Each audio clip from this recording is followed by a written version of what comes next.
This is neither Africa nor the Arab world. It's an island between two worlds.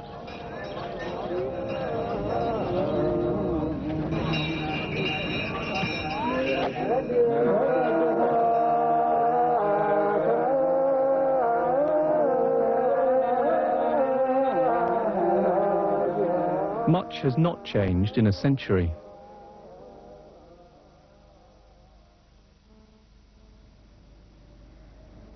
The first footage of the old Ethiopia, taken in 1910.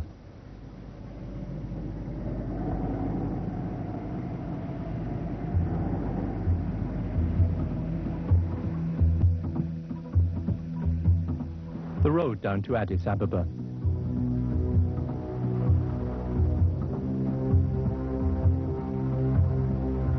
A school teacher and his pupils.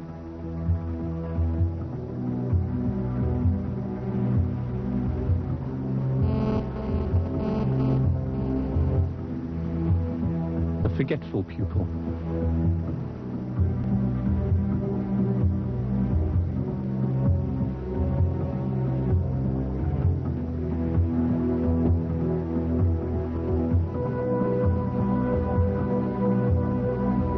The arrival of a dignitary.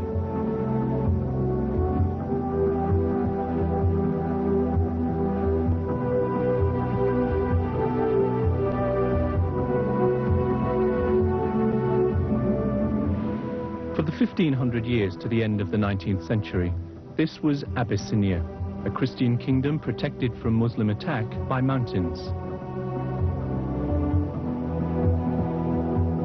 At the end of the 19th century, the British were in the occupation of Egypt and Sudan, the French were in Djibouti, and the Italians on the Red Sea coast. Encircled and afraid of invasion, Emperor Menelik II set out to secure his kingdom. First, he conquered the mainly Muslim kingdoms to the south. In the north, he repelled an Italian invasion, but could not hold Eritrea, thus losing access to the Red Sea. And so, modern Ethiopia was born.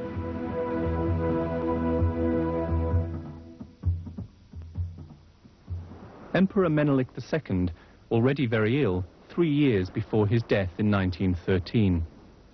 He expects his wife Taitu and his grandson Iyasu to succeed him, but he is unaware of the schemes of his young nephew, Ras, or Prince, Tafari Makonnen. Small, bearded and eagle-eyed, the 20-year-old Ras Tafari has his mind set on supreme power, with the support of the church and the foreign powers.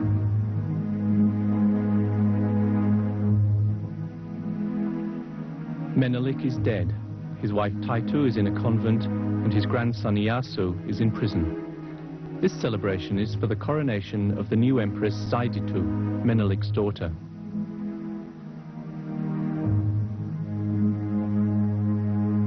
In feathers, brocade and full regalia, the royal court poses for the camera and for glory.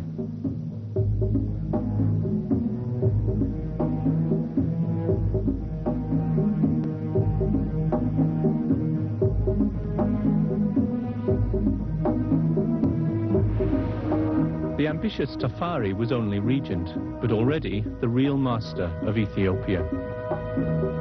Empress Zaiditu was a puppet empress, to be manipulated at will. She was 40, extremely pious, without experience or ambition. She was gradually excluded from decision-making and died 15 years later in mysterious circumstances. Ras Tafari was crowned emperor in 1930 and took the name Haile Selassie, meaning Might of the Trinity. In spite of the rain and the mud, the coronation was an international event attended by princes, generals, diplomats and journalists from all over the world.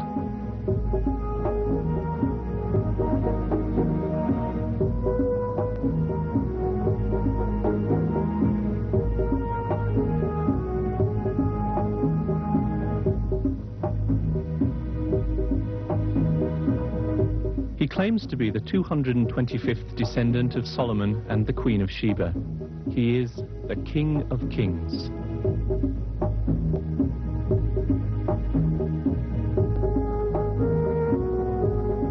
He was ambitious but also prudent.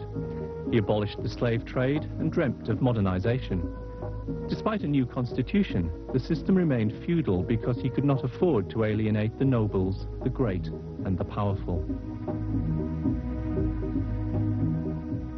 But Ethiopia's future was being played out elsewhere, in Europe, before the League of Nations, where Mussolini's diplomats presented a damning report.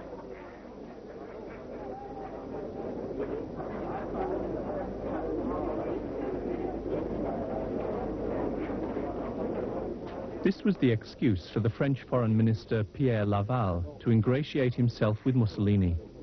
They were both more concerned about Hitler. Who cared about Ethiopia if it was what Mussolini wanted? Italian women offer their jewels, even their wedding rings, to Il Duce.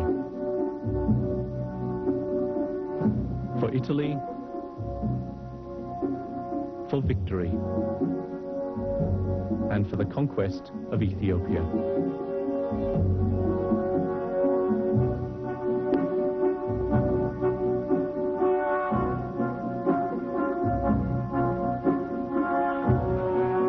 General mobilization. A dress rehearsal for new conquests.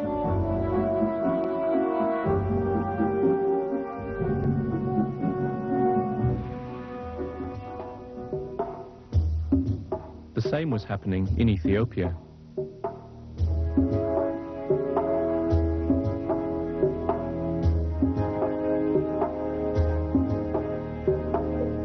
The homeland is in danger.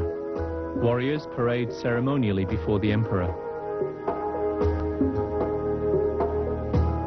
They enact tales of their past exploits before leaving for battle.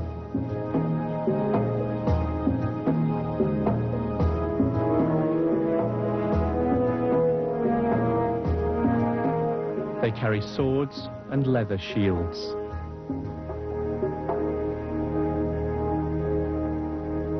The Italians reinforced their bases in Eritrea in the north and Somalia in the south. Then they advanced on Addis Ababa. 12 divisions, more than 400,000 men.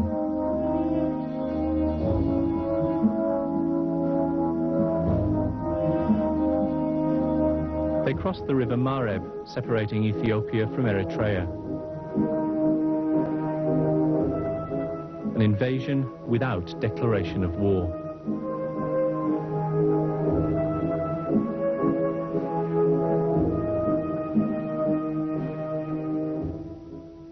In Geneva, at the League of Nations, the Ethiopian ambassador has no illusions.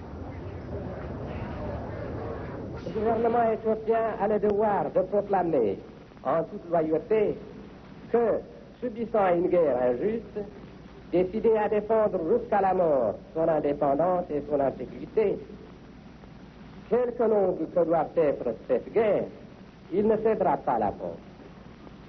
On ne supprime pas la guerre, on la remplace. Et on la remplace parce que l'histoire ne s'arrête pas.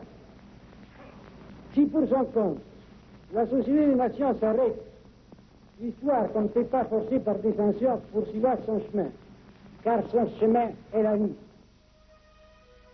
Life, in fact, looked like this.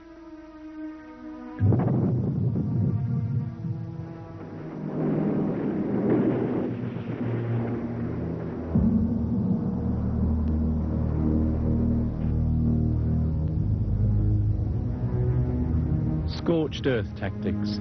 25,000 bombs dropped in just a few days. Mussolini's son was a pilot. Poorly equipped and subjected to an embargo by the great powers, the Ethiopians were no match for a modern mechanized army.